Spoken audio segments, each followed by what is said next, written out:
We'll also like to welcome anyone who's watching this via stream. The Europa Cinema's YouTube channel is live streaming the lab. They are live streaming the presentations, but not the workshops that you will be doing. So there's for all of you who are joining us on the stream, welcome to you as well. Today, as you can see in your apps, and if you don't have the apps, please download them here. You have QR codes for that.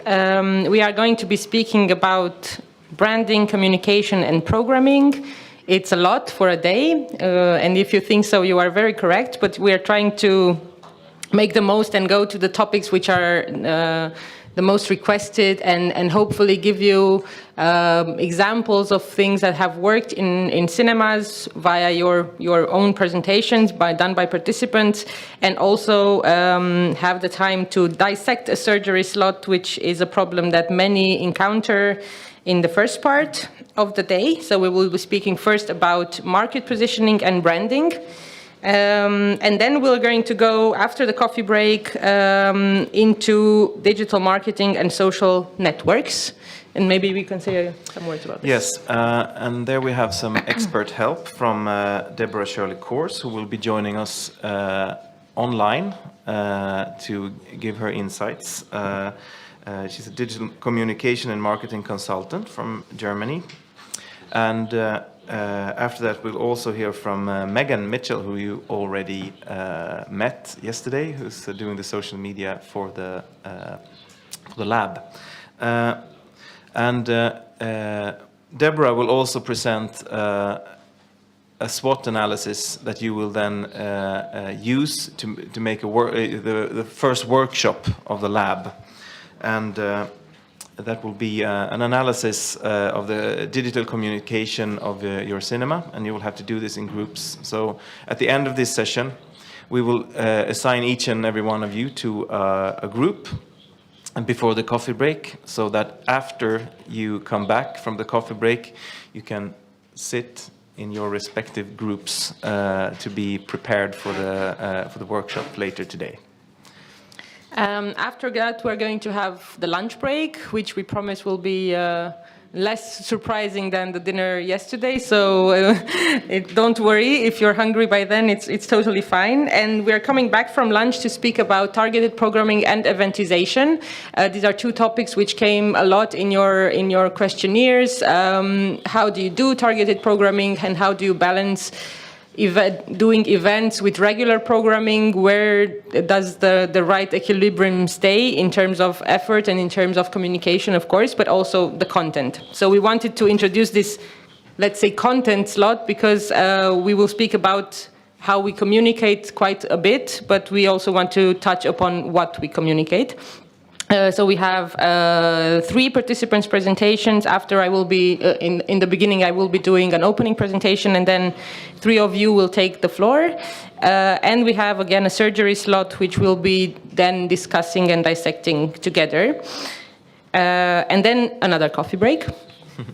Yes, and the final thing for today is a small excursion. We will get out of this room and go to Cines Casablanca. We'll walk there and have a guided tour of the cinema. And aside from that, we'll also try to put on our analytic and critical minds to this space. And after the tour, we will have a small sit down in one of the auditoriums and have a wider discussion about spaces. There were a lot of issues about spaces and your venues that came up yesterday in the introduction. So hopefully we can pick up a little bit on that and dig a little deeper in that area. And that will be all for today.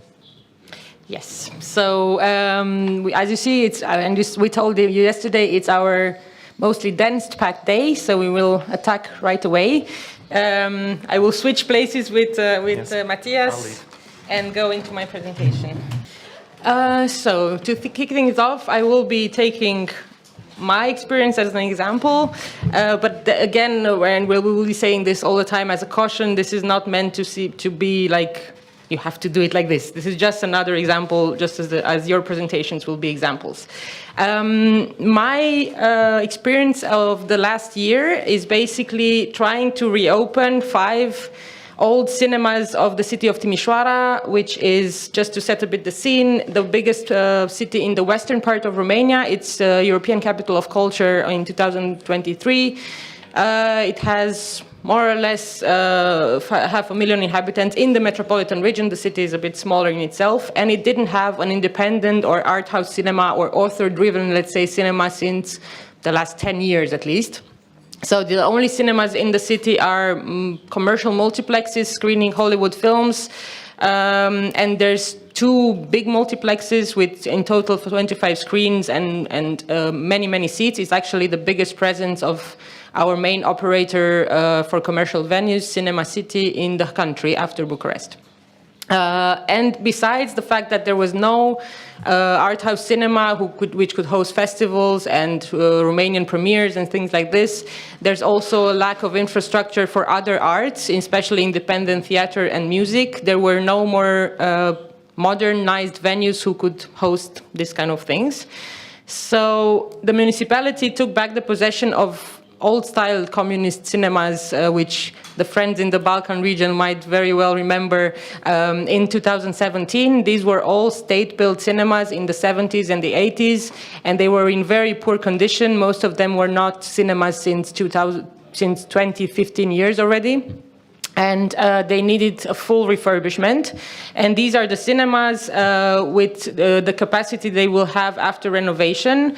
They are based in different neighborhoods, so they're not all central, but Studio and Timiș, so the second and the third one, are very central, are in the heart of the city, and the rest are more in the neighborhoods.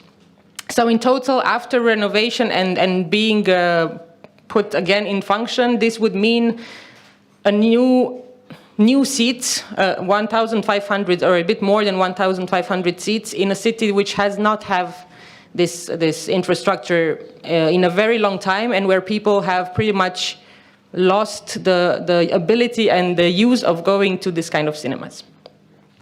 This is how they looked like when the renovation started. They were very run down. Some of them were medical centers or something else. Some of them, again, as I said, had been closed for 20 years. The last one functioning, the one in the middle there with a 35mm projection, had been closed in 2015, but even then it was practically empty all the time. People didn't come anymore, no heating. It was quite impossible to make them attractive.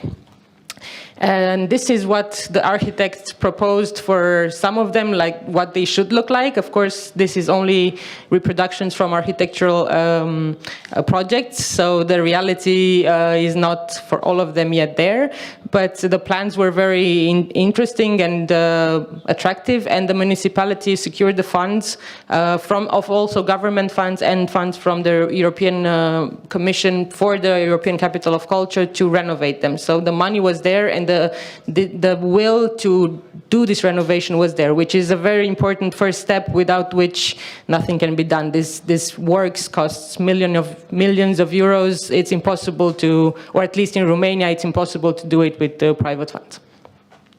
Of course, going to the subject now, the challenges for market positionings and branding, as you can imagine, having not one, not two, but 5 in a longer time span, obviously, but still in the time span of 2 or 3 years to open 5 venues, it's a very big challenge for a city which is not so big, where the cinephile population has to be regrown from the beginning, because people forgot what it is to go to a cinema in the city center and to a different kind of cinema.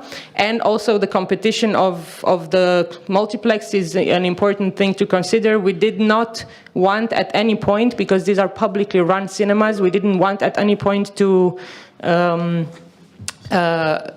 let's say, enter into unfair competition with them. We wanted to create something else. So it was at the same time, the competition we didn't want to have on the same product with the multiplexes, and also the competition we didn't want to have among the 5 venues. So we had to think about how we what identity we give them and what content we want to put in this new building so that they don't eat each other, let's say, and that they are not getting eaten or eating the private investors in the multiplex, which have their own reason to exist and are very good and important for the cultural diversity. So competition content, again, what to offer in these 5 venues, and very soon in discussions with the mayor's office, we realized that we wanted them to be geared towards the cultural content and to be consistent. This is very important. In Romania, at least, there's a lot of initiatives of renovating buildings, but which are then left empty most of the time. They cannot have a consistent program because there's nobody who can program them. So if you have an event here and there, and then the rest of the time the building stays closed, this is, in my opinion, a failed investment. You have to be able to make something that stays open, even if it's not 7 days. Even if it's 5, even if it's 3, but have a consistency. Be open every week. Do something every week. Try to bring this regularity. And then, very important, from the very beginning, the strategy was to have the 5 buildings in a complementary way and have a coherent vision for all 5 when they will all be open, in order not to bring them into competition and in order to increase the value for the community and the diversity rather than just double it, triple it, and so on with the same offer. And then another challenge for the market positionings, these are public venues. They are run with a combination of course, ticket revenue, which should be as high as possible and cover as much as possible from the costs, but they are locally subsidized, and people have a big conception, I wouldn't say misconception, but it's the idea that's ingrained in their heads, at least in Romania, that if it's public, it's going to be old-fashioned, boring, bad, not qualitative, and so on. So how do we make these venues attractive and top-notch with them being public and with us, the team behind, working in a public structure, which means a lot of bureaucracy, a lot of things that you have to overcome in order to implement even the slightest thing. And this shouldn't be seen outside. This was our also, and it continues to be a big challenge for us. How do we make this backstage, let's say, work, which is the biggest bureaucracy you can ever imagine, even to change a light bulb, not be visible and not be transparent in what we look like and what we offer to the public. We should look just as well, good, and program and move just as fast as a private company, although we are a public institution. So this is where I wrote public funds but startup mentality. It comes down to the people in the team and how much they're willing to invest and to overcome all these problems that come with the public funds. Public funds are great, but they do pose some problems in terms of functioning. I'm not sure why I cannot advance anymore.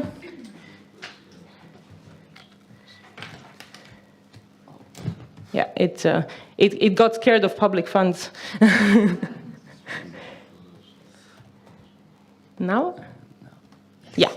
So the plan was that the 5 venues, as I said, would be a coherent ecosystem, at least to begin with. It's not impossible that in 5 years, for example, some of them will go into private ownership, or not ownership, but private administration. But to begin with, it's a public endeavor, and they are seen as a constellation, as a whole.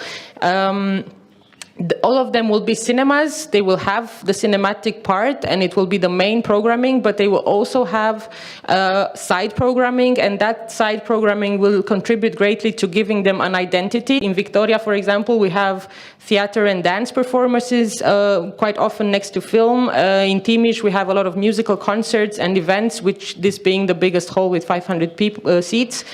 Studio has to be the art house cinema of the city and also have Cinematech offerings, and there's a small production lab built in the cinema. Dacia is in a very densely populated neighborhood with a lot of schools and a lot of kids, so we want this to be the children's cinema and host a lot of school screenings and a lot of kids programs there. And then in Freidorf, that's a very run-down and complicated neighborhood, so we want this to be for social integration, and it will be mainly accessible, very low pricing, or even free for kids which are in social difficult conditions. And the identity of the cinemas has to kind of go together and match. We have found these logos, and the colors are coming from the seats that the cinemas will have, except for Timișoara. Unfortunately, the seats are not blue, but we're keeping the blue anyway, because they used to be blue and people remember them as blue. So this was the plan, this was the position we imagined, making it real. We opened Victoria in September of 2022, so it's a year and a bit from now. This is how it looked like after the renovation when we first came in. It's a single-screen cinema, 193 seats, with a big lobby that looked very clinical and not attractive. And the position we wanted to give it was a cinema where you feel at home, because it's in a neighborhood which it didn't have.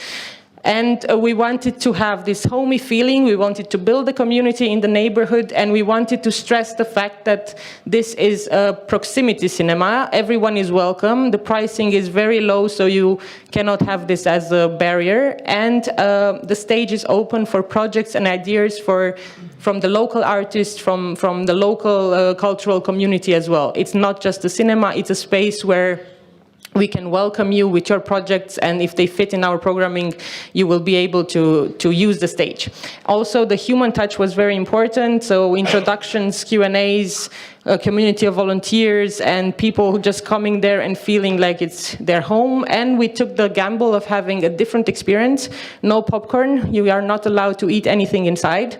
No commercials before the films, except for some trailers from festivals that are coming. And we put the sound a bit lower than what's being practiced in the multiplexes. It's still very much a cinematic experience, but we wanted to make it a bit more comfortable. So we adjusted the space as much as we could to make it feel more homey. We put, of course, posters, a couch, and we have this nice mascot, the elephant with the baby. She's called Victoria, and the baby is called Little Victor, and this is meant to mostly attract the kids, and they all play with her when they arrive, and we made her especially in the colors of the cinema. We created, as much as we could, a brand and an identity, and I will ask Adrian to hand out the little, so we have the stickers, we always use the same colors when we communicate, and we tried to be as visible as we can in the city. And for just a small example, when we closed for summer holidays for 2 weeks, little Victor was taken by one of the staff members in field trips, and we made photos of him in the mountains and in any other location, and we posted them on Facebook, and people really reacted to this. So the idea, our idea here was to really impose this brand and to make it approachable and fun, and so that people can relate to it. This is what our program looks like when we post it online, and we post it also on the, we have printed programs obviously as well. And just I wanted to point out, for the kids screenings on Saturday and Sunday, we use this little elephant sign, if you can see it. There's a yellow elephant. We always communicate with the elephant for kids screenings, and people have by now realized this is our code. So it means that Victoraș is allowed to come to the screenings as well, so the kids are allowed to come. So we use this mascot in our communication as well. It looks much better when it's full. The community really embraced it. From the very beginning, we were surprised, but our numbers were higher than we hoped for or planned for. We hoped for a lot, but we planned more reasonably. And about opening the stage for the community, this really worked. Our most attended events, except for film festivals, which we have a lot of, are the ones that are made by artists in the community. And it can be, we had a circus show, for example, on the cinema stage. We had theater events. We had a market for homemade products, handmade products by Ukrainian ladies, refugees in Timișoara. We had films about adventures in the mountains by these guys on bikes, and I will speak about it more in the afternoon. So we are really trying to say, yes, we want you to be on our stage to as many projects as we can, and fitting them in the program. And these people come with their own communities, with their own fan base, with their own, let's say, family already, and we get to have those people in the cinema, and hopefully they will come again. We are on purposely trying to target different audiences, and we started this year. We have different programs for different age groups and different interests. We have 5 monthly series, and I will not go into detail about this because I will speak about them in the afternoon. But this is another way to bring this feeling of the cinema is yours and the cinema is your home as well, because you feel represented. And these are the results after 1 year. I will just go very briefly into them. We had 622 events and projections. We are open from Wednesday to Sunday, and we had 38 more, to be realistic, 38,000 spectators, which means an average of 65 people per event or per screening. The average in Romania is 17, so we are way above. And 20% of those people were kids under 12. We did a lot of school screenings. The series for families and kids on Sundays and Saturdays is a huge success.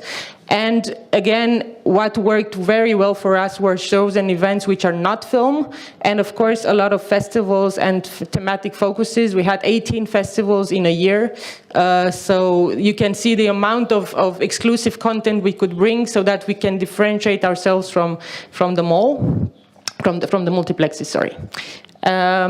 Second step. We opened the biggest venue in October, 2 weeks ago, of this year, obviously.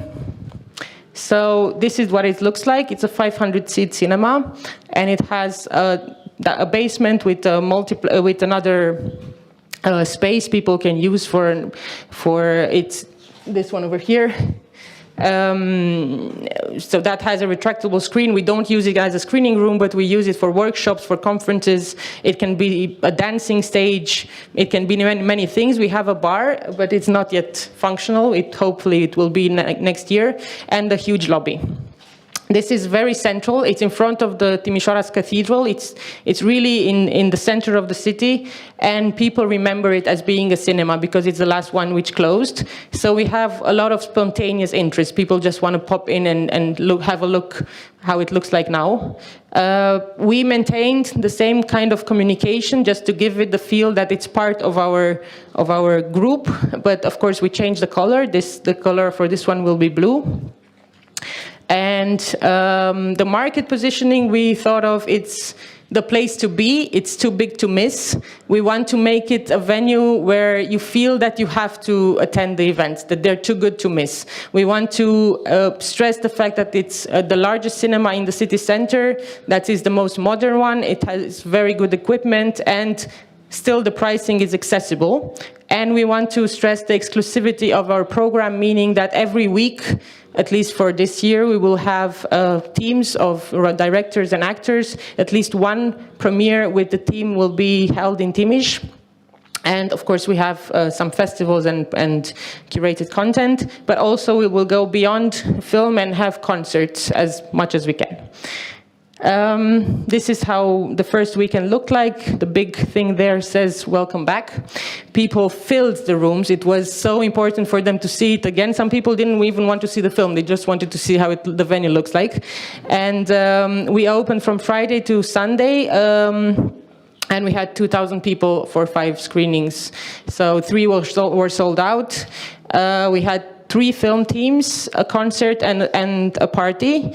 And we managed to, this is some snippets of how it looked like. We managed to attract a broad audience because one of the films was a Romanian comedy, but quite mainstream, and people just wanted.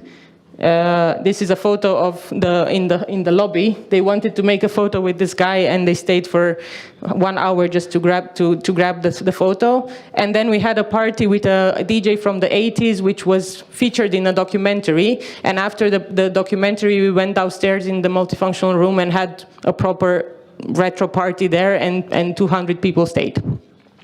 And then the second weekend, we had the biggest festival in Romania held a big edition in Timișoara. It's called Le Film de Cannes in Timișoara, and they brought a lot of important stars, especially from France. This is the queue to get in the opening session of the festival. We had Maïwen, we had Catherine Corsini, we had Chiara Malta and other important actresses, and we had Q&As with all of them on stage, and it was a huge success.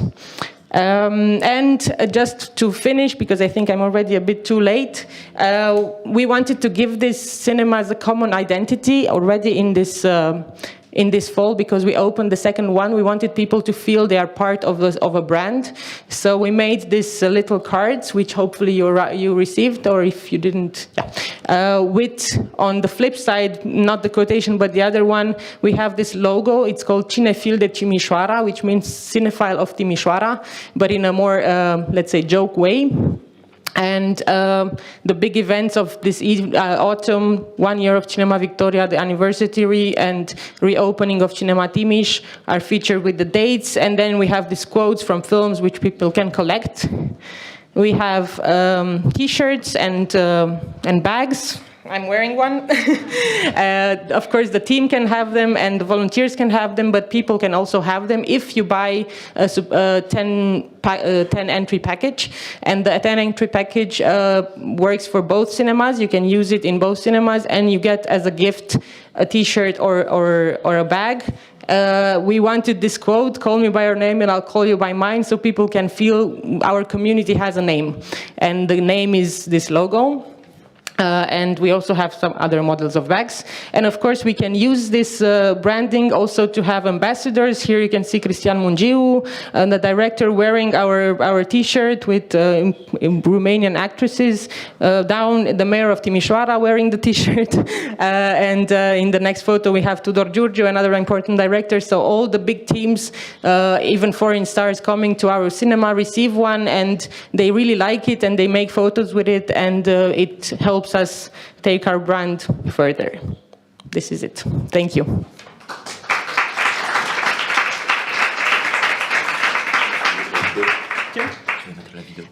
And I completely forgot, we have a video of Victoria for 1 year, which I will show you, and it will allow me to breathe before we get into the presentations.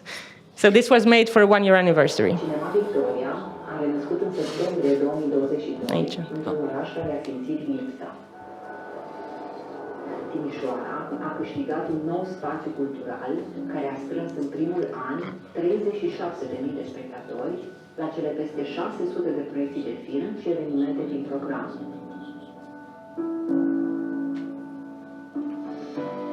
Victoria este cinematograful în care prețuim experiența trăită împreună, în care nu se poșnește, ci se respiră la unison.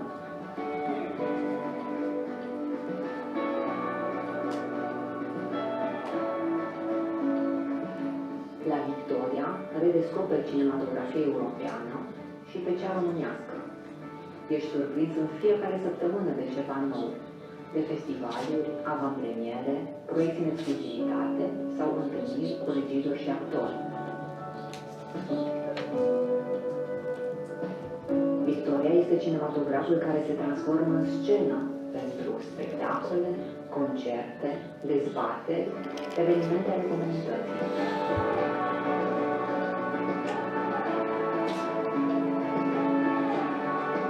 De la mic la mare, aici găsești ceva pe gustul tău.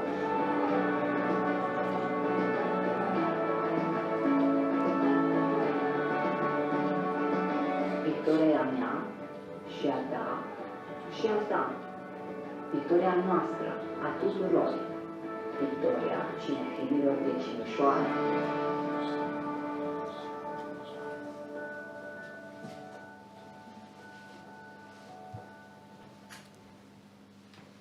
Yeah. So thank you for your attention, and we will have some time for questions or remarks at the end. And now I will ask my fellow Romanian colleague, also working for Cinema Victoria, but in another city. There's a lot of Cinema Victoria in Romania, heritage of the communist times. Claudia Sirbulescu, if you can take my place and explain the awesome rebranding you did with the cinema. So today I'm going to talk about the cinema I've been working for the last year, and that's Victoria Cinema from Romania's second largest city after the capital, Cluj-Napoca, which is like a university town.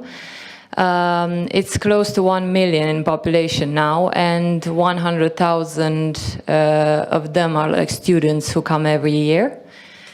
So our cinema was open in 1927, so we're close to celebrating 100,000 years. And it's also like part of like a public property, so it's part of the city council, but we have a contract with them to manage it. And the team behind it is actually part of the Transylvania International Film Festival as well, which is like the biggest film festival in the country. I work for TIFF as well. And I'm gonna switch to why was such a rebranding needed. First of all, there was a change in management. The manager previous, who was in charge for like the last 11 years, had to go, so we kind of saw this opportunity to start all over again. After the pandemic, how would I put it? The number of spectators decreased, and we had like a serious hit. The high standards of like living now in Cluj-Napoca increased as well, and people are more selective to what they choose. So the competition is higher, and after the pandemics also we saw that the streaming platforms are gaining much more like a solid base. So it was really the right time, but more so like from a communication point of view, our cinema was really like the no man's land, which meant like it was kind of like a chaotic communication, and social media looked terrible, which nowadays you can't afford. And also the colors that represented the brand were pretty unwelcoming. I must state that the cinema is located in the city center, so it's like highly accessible and highly visible. And also, being no man's land in terms of communication and our public image, we saw like there's really such room for experiment. So what we did was to go back to the old logo. I'll just go 2 more slides before just to show you. The old logo was, so the main color of the cinema was this kind of bourgeois red, and the old logo is up there, which like the classical projector, which to be honest I've seen 1,000 times everywhere. Like when people want to communicate about cinema, they always use this projector as a graphic element, and we kind of wanted to step aside from it. And going back, we made the logo look a little bit more minimalistic and more like simple but elegant as well. And also we created like a short version of it, just the V, and not kind of to declutter the promotional materials. And we also wanted more joyful colors and more bright colors that can actually feel welcoming for a young audience as well, without losing our identity. Our main identity stands for from our program, which is like we're an art house cinema with part of the Europa Cinema Network. So we screen 80% is just art house films, and we have a room also for like Romanian productions that are commercial, but they're kind of like handpicked as well. And we wanted to come with a graphic element as well. So our designer kind of put himself in the place of like every spectator who would sit in our room, and the way they see, the angle from which they see the screen became like a sort of like a graphic element. Our cinema has 280 seats. So you can see actually, this is like a very minimalistic approach, like of the screen seen from the sideways. These are the colors that we chose to represent us from now on. Like I said, more joyful and more impactful, really. And we had like a really warmly welcome from our audience. Like they really embraced it. There was, I must say as well, that our audience like is summed up from like all segments and all age groups. We have like from students to entrepreneurs in their mid-30s to people above 40.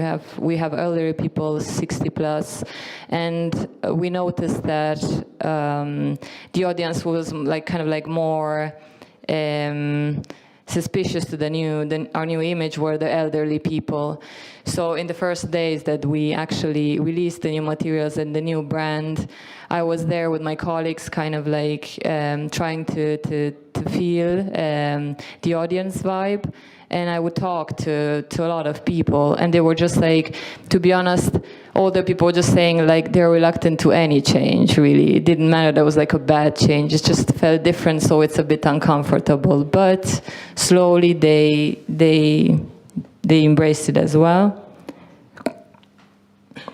Also, so we changed all our promotional materials. The newsletter, which is here on the left, was was like a lot of information, no sort of guiding to the program. Basically what they did before is like if we had 30 films in the program, they would just write a synopsis of every film in the newsletter and put it there.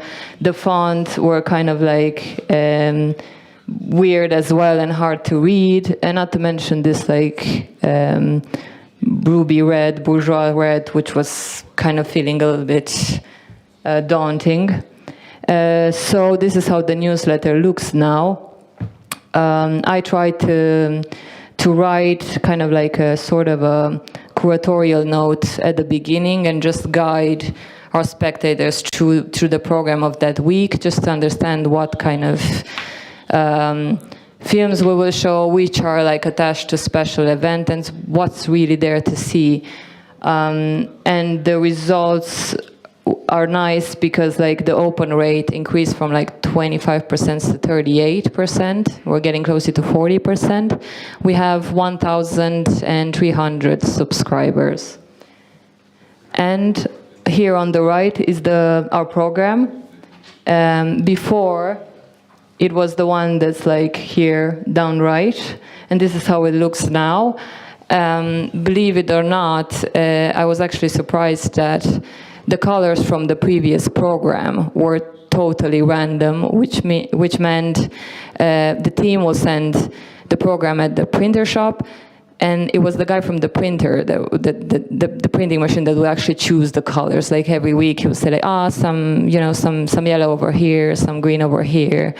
So I thought it was just like a disaster, really. It has to have like a concept behind. So, and every week we choose the film of the week that we kind of like put a focus on all our materials, just for him to stand out. The website was another challenge, how to organize the information that is like clean, easy to find.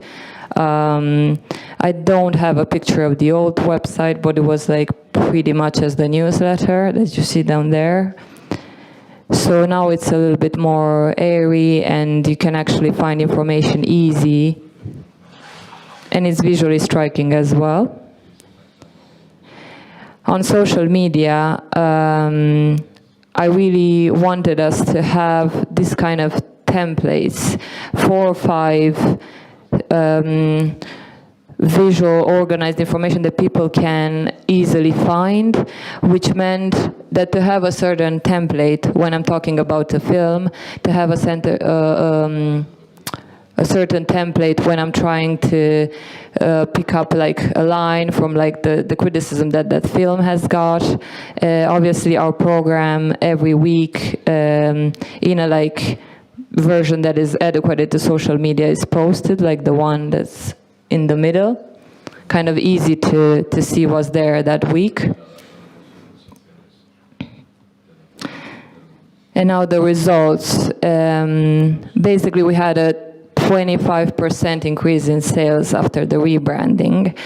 I must say that after the pandemics, so the drop in the audience was like huge, almost 50%. Now we are at around 47,000 people that attended since January till now, till October.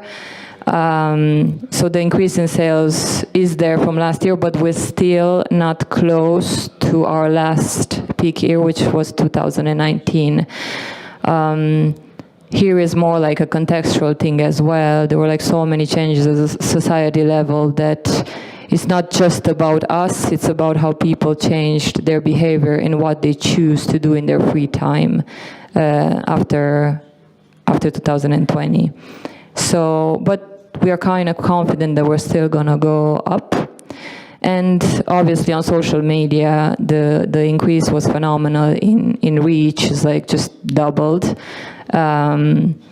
We gained 1,000 more subscribers, but also followers, sorry, but so our page basically was around 367,000 kind of reach. And also we have an increase in people who would visit our Facebook page. Facebook is our main communication channel. And I also want to show you like our numbers just to get an idea. So Facebook is the main, like brings us the main audience of followers and is the channel that drives the sales. Instagram is quite small, it's growing but slowly. And the people who saw our content, mostly through paid ads, hence the reach of like nearly 200,000 people. Like I said, the open rate for our newsletter is growing, which is like nice.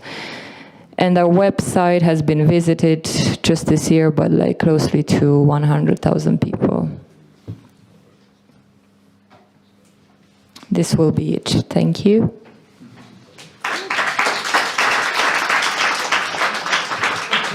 Thank you very much, Claudia, and congratulations. We're now going to go to Andrea in Italy, Postmodernissimo, who will be speaking about the stakeholders map. Know your unknown audience. Hi, everyone. Thank you for.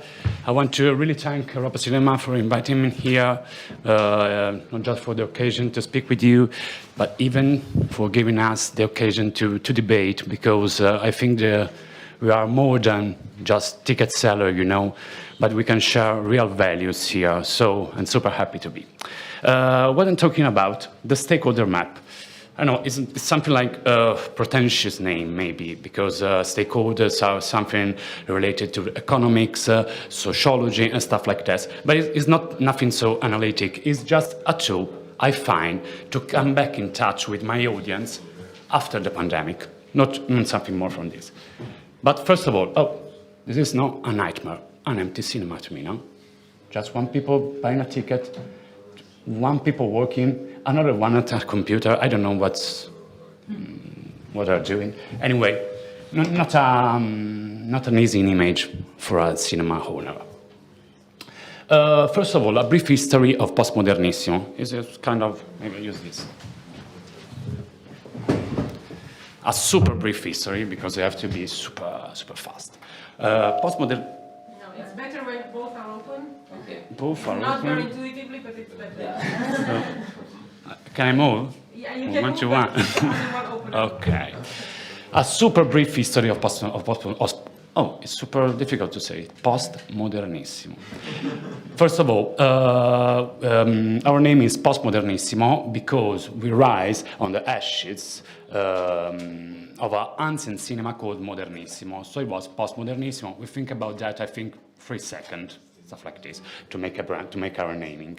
Anyway, Modernissimo was a super important cinema in terms of cultural impact in Perugia, because they were in the city center, in the downtown, which was super live during the 80s, during the 90s. But, you know, I don't know if it is the same for the whole Europe, but at the end of the 90s in Italy, the first mall began to rise.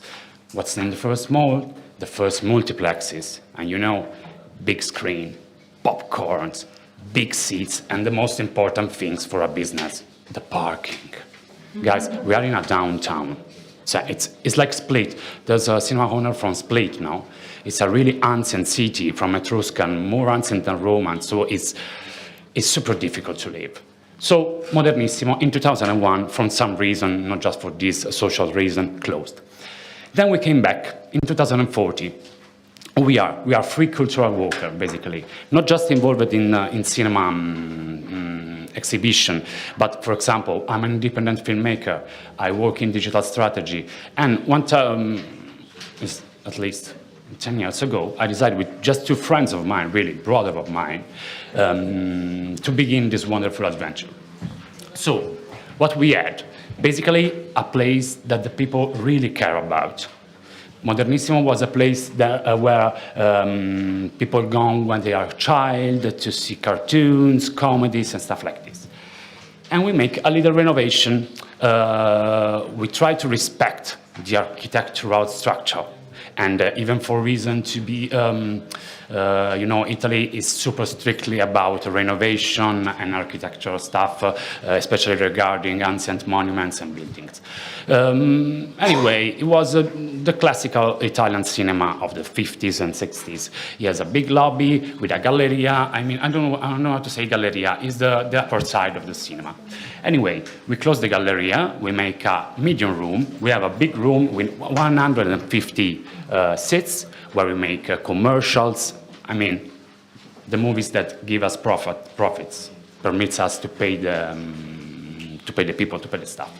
Then we have a medium room called Visconti, Sala Visconti, where we make essays, art house cinemas and stuff, and then a super little room called Terza Sala, where we research. We do what we want, basically. It's a space of freedom and of programmation to us. Anyway, the very first years gone really well, because the people really care about us. We make a membership card, people participate to a crowdfunding campaign, and it was super good. Anyway, we have this fixation that the movie and the venue we did don't have to be just overwhelmed to the spectator. They don't have to be just to run off the spectator. We have this fixation that we have to educate the spectator to understand what we're doing. For example, we have this venue, super cool. The two original dubber of Truffaut and Hitchcock, in Italian for sure, make this venue, this show, where they read the famous book Truffaut Interviews Hitchcock. Maybe some of you know that. What we did the months before, we make a retrospective with Truffaut and Hitchcock, with a more noir Truffaut and Hitchcock. We don't have to find more noir Hitchcock for sure. Another example is, this was Utopia, it's a series. Every year we choose a country and we make a retrospective, a national retrospective basically. We got Greece and Cyprus, Cuba, Iran, and so this really works, guys. These are other, I call it PAF, senderos, percursos in Espanol. This is Lost and Found, and what we make, we ask to the spectators to bring just a old cassette from his house, come to the cinema and present to us, just for this. Lost and Found, we call it. And this was a venue with Gianluca Copinto, which is an independent producer, and stuff like that. So our offer was designed with attention.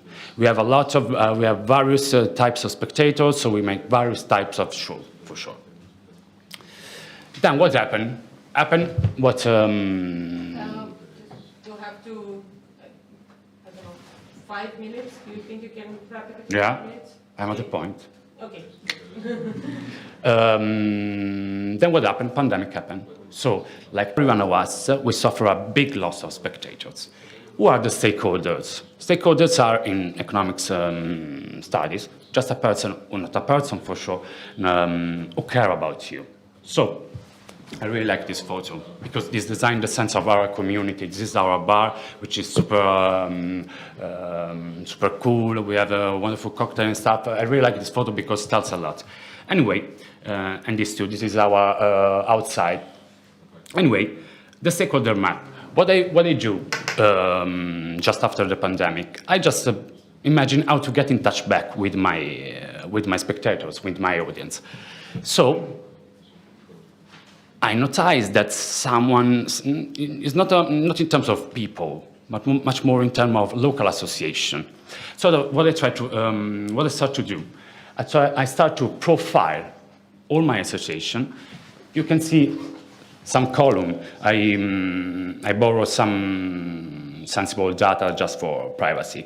But this is just the name. I have Amnesty International for sure, AMPI, which is the Partisan Association, the Alpine Club,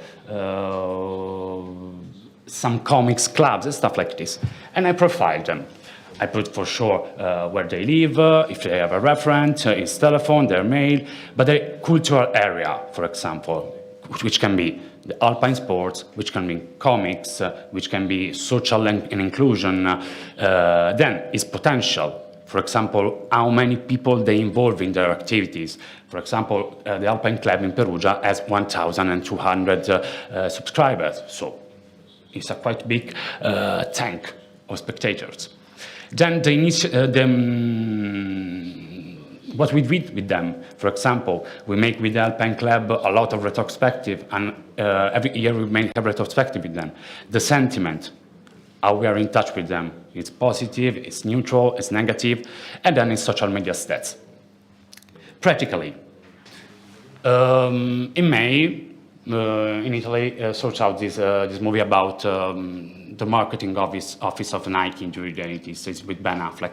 So what I do, basically, I start to call all the basket school of my city, and I say, okay, if you come with your card, with your membership card of the basket school, you can have a reduction. It's super simple. It's just call the people you think are interested in a movie. It's really super simple.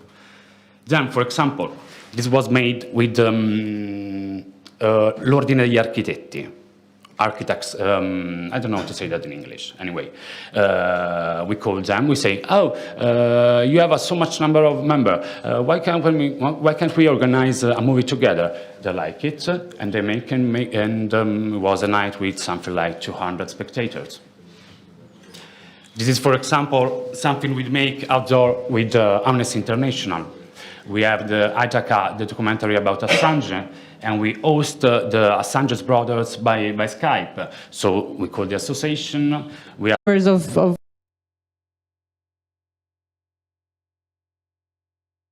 something that I didn't tell. It's a work that I started 1 year ago. So stakeholder map is a living. You can't finish a stakeholder map. It's living. You have to feel. And this is, right now I have something like 200 contacts in my stakeholder map, but it's something you have to work every week. Thank you. We are running a bit behind, so we're going to go to Antonella from Cinema Olimpia in Italy for the surgery slot, meaning she will expose the situation and we can afterwards use the time left to bring solutions and debate a bit about her situation, which is all of our problem. I mean, we're all sharing this for sure. Do you want to use? Yeah, I have to read on this. Okay. Yeah. No, I cannot move it. And you want to- Hi, everyone. So, how to find time and skills to work on rebranding my cinema? This is not something I'm answer with this presentation. It's something that I'm asking you to help me to answer with the next workshop. So, Cinema Olimpia, which is in Reggio Emilia, a small city in northern Italy, kind of 170,000 near Bologna, if you know. The cinema is opened in 1953, so it turns 70 this year, and was the first cinema in a town to show art house films. So I think we have kind of well-defined identity. One screen, 250 seats, 15 minutes by walk to the city center. We mainly screen contemporary cinema and focus mostly on Italian and European art house films. First screenings and meetings with the author. 4 employees for ticket office and projection, and 2 people for management. I take care of logistics, events, communication, and even everything we need to ticket office to projection. I have another work that is my main work, so I take care of these things in my spare time. So we don't have someone in charge for the communication. It's something that I follow along everything else. This to just give you an overview. So, the rebrand. As you can see, something that we really need. The building is essentially unchanged, apart from a small renovation in the 80s. And as you can see, it looks super old, super vintage, we can say. So we really need a refresh, and that's why I'm working on a rebrand. I am a graphic designer, so this should be quite easy for me to work on this. But in the reality is that actually the rebrand is putting me into only to develop how we look, but how we speak and how we act. So something completely different. I'll give you an example. Think being when you go to a restaurant. There's an experience about how you picked the restaurant. You might have been walking down the street and saw a beautiful neon sign, or maybe the hostess outside greeted you and told you to come in, or maybe even somebody had told you about there. And when you go there at the restaurant, there's an experience when you first walk into the door, the sights, the smells, maybe again someone greets you and does a warm welcome to you, and that's an experience as well. And then you sit down and you first grab the menu in your hands, and what does it look like? It is designed cool. Is your mouth more of it? And then something that oftentimes people forget about when thinking an experience design is the exit. Do they leave you with something that makes you remember the restaurant and want to keep coming back? Somebody has designed this entire experience. So, how do I get to that experience with when thinking about my cinema? This is a map about what I'm working on to get there, to that experience, and it's huge. It's a lot of work.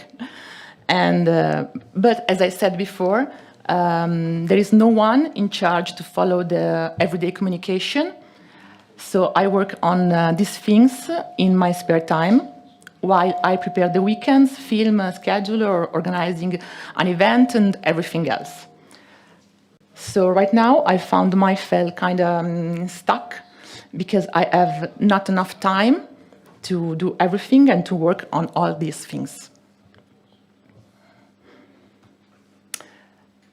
So sometimes I stop the rebrands work for long periods, and when I restart to work on these things, I always need more time.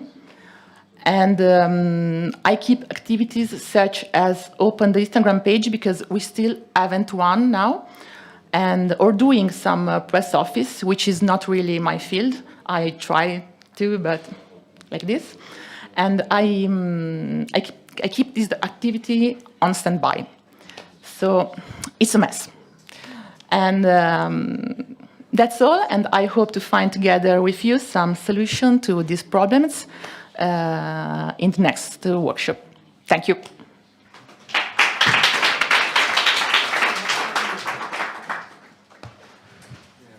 So,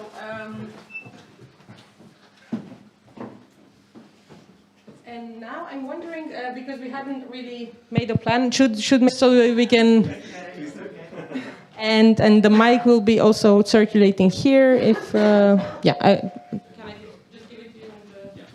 You don't have to say anything now. Just have it in your head. Can do it. The mics are. So we have 10 minutes, a bit less than we hoped for, but the presentations, I think, were very diverse and hopefully very interesting and useful for you as well. I guess we will skip the questions on the three presentations and just have them over coffee break. So please approach me, Claudia, or Andrea if you want to know more about what we're doing or what we presented over coffee break. It's a nice moment, and we will just go straight into, for the 10 remaining minutes, into the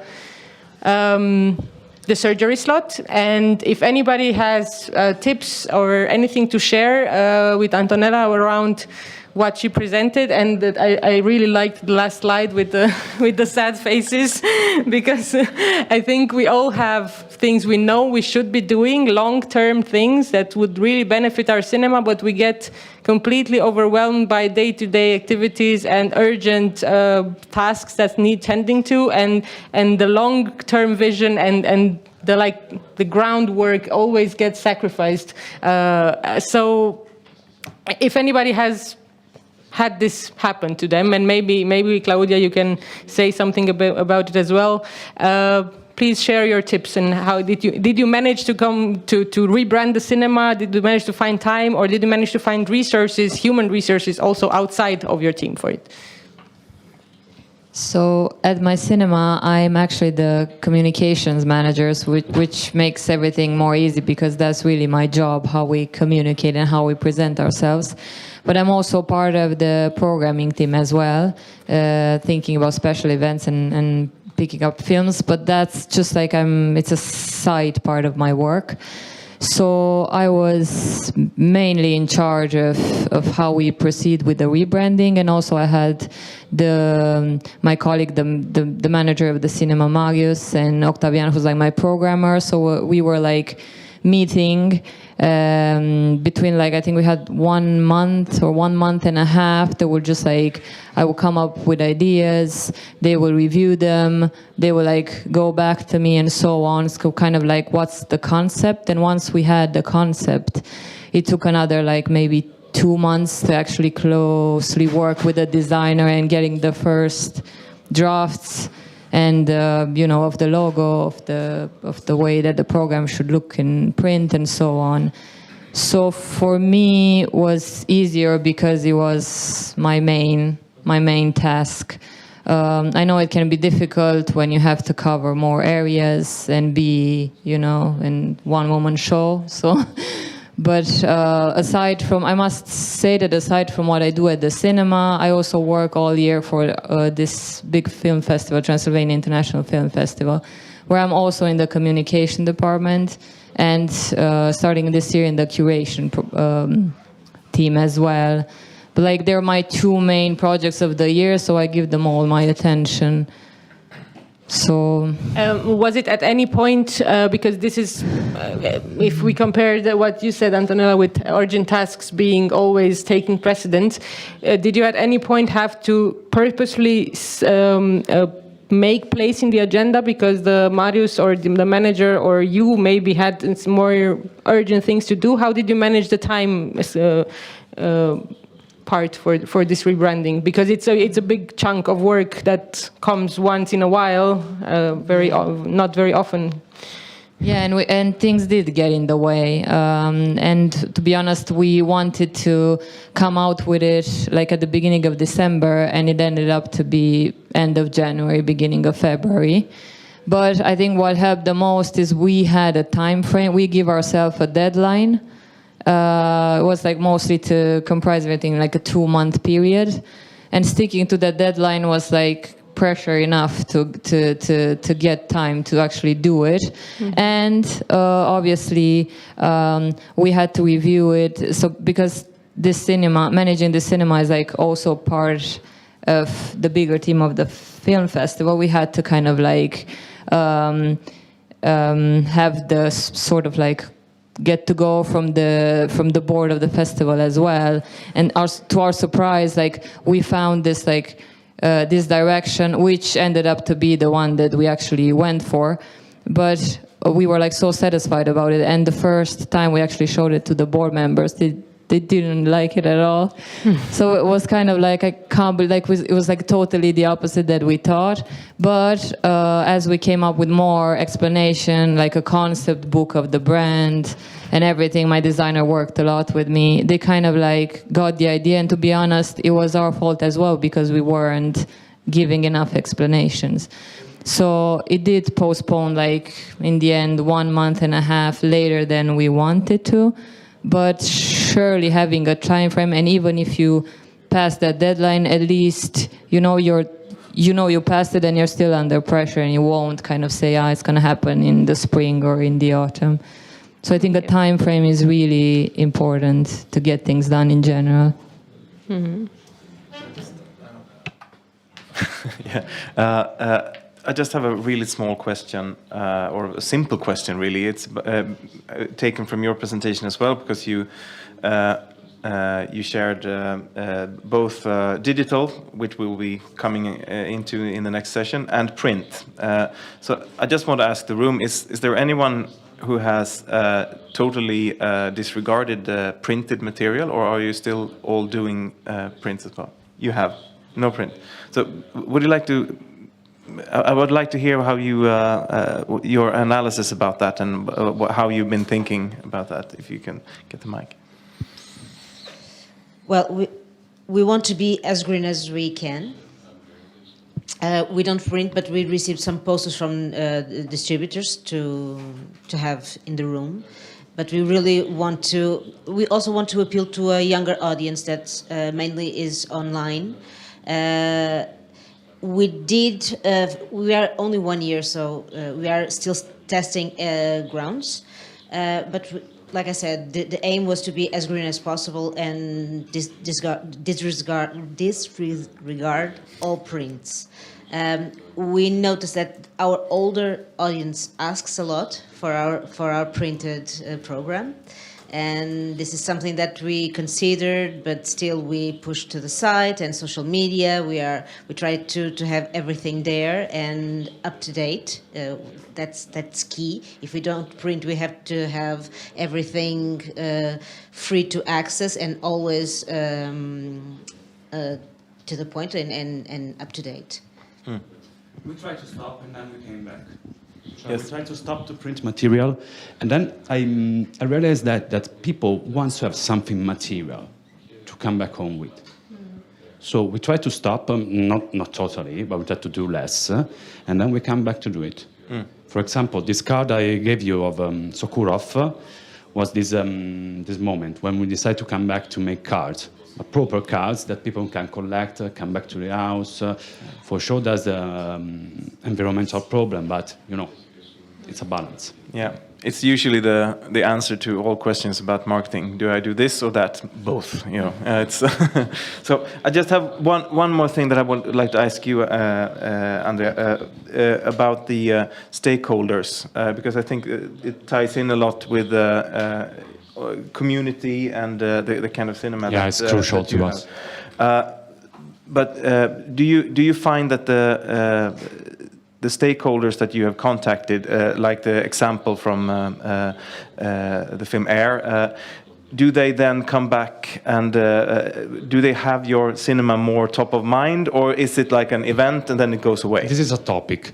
I don't have a tool to understand if the people come back really. I just have the people who stand in the selling tickets, basically, who can tell me, I recognize this guy, I recognize this other guy. I don't have a proper tool to recognize this.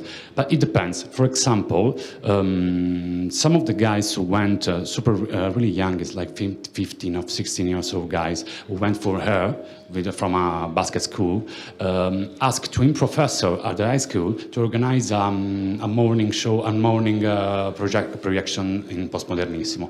Back to Antonella's let's say, situation, I wanted to ask if anybody can contribute with experiences. Did you outsource maybe one of your communication platforms, and was it a good solution or not? For example, we tried to outsource social media for the last 2 months with very strict control over every post, but still having them written by somebody else and then reviewed by somebody in the team, and it didn't work. We had to, and now we're trying again with another collaborator, which is more a professional social media content writer. Costs more, but we have no other choice with 2 platforms. So we are still pursuing this, but the first experience was a total failure. It was more work to correct her than to actually write ourselves. So does anybody have any success stories with outsourcing at least one of your channels to take away the burden? We are trying to outsource, but not really outsource, but TikTok, either my CEO does, so we outsource it to our young staff. So they are doing all the content on TikTok. We are approving it, but they do it because they know a lot more about how to do it and how to approach it. And then it also makes it more personal. All the other platforms is more related to the program, events, and yeah, in the same level for the receiver as the one that makes the content. And it works quite well, and they think it's fun, actually. They love having that task. So I think it's a win-win for both of them. Right. I hope. But did anybody do it with interns maybe, or students who just want to help the cinema or anything like this? No, maybe? But there were 2 people in, so you can both take a mic. We didn't outsource a channel, but we've outsourced some jobs, which has worked very well. Like we worked up some like very regular posts in social media that every morning we put up the schedule. These are the films today. We don't put like too much creative effort into. There is like template, and we do like every week, like this is the weekly schedule, and. It took quite a lot of work in office because you do it every day. In the beginning, one volunteer started doing it. Now she's still doing it, and she gets little salary. And like we have some like few formats. Like we do quite a lot of events also. With in Facebook the events, which is pretty much just you generate the event, and the same volunteer took that over. And it released a lot of this freedom and time in the office. And for her, it's a reasonably simple, straightforward job. It doesn't take too much time, and it's very happy to get involved in the cinema. Yeah, I think the batteries are out. Just continue without. And we also outsource our, inside the team, but our girl from ticket office. The manager. Too much happening anyway. Yeah. And you have a lot more energy for the creative and real content. Mm-hmm. There was another contribution. In line with... It's not on? yes. Yes, oh, it's not. Oh, It's off. No, just we can hear you. I hope you, I don't know if in the back. Yeah, I'm not sure. It's an inside. So yeah, TikTok, it's a challenge because I don't get it. I have like a big resistance. So we work with cinema students inside in our cinema. So this is a task that I am handing to them and trying to create. But first, I have to test it. I don't want to give an image like a childish image of our cinema. So this is something that they are testing and they're having a lot of fun. And I hope to have results soon. And we will launch TikTok. But yeah, it's the same. I don't get it. It's just yeah. And just one more maybe advice, very practical thing with the way we do it with two platforms, two cinemas. We have Instagram for both of them. We post the same content at the same time as on Facebook. We just tweak it a little bit and we put less images because the business side of Facebook lets you post together for both platforms. So basically it's the same. I know it's not ideal. We should be having different content. There's just not reasonable to imagine we can do it now with the stuff we have. So in order to have Instagram exist, we do it this way. We just make it a bit shorter, but it's the same content. Thank you. I think we have to go in coffee break mode.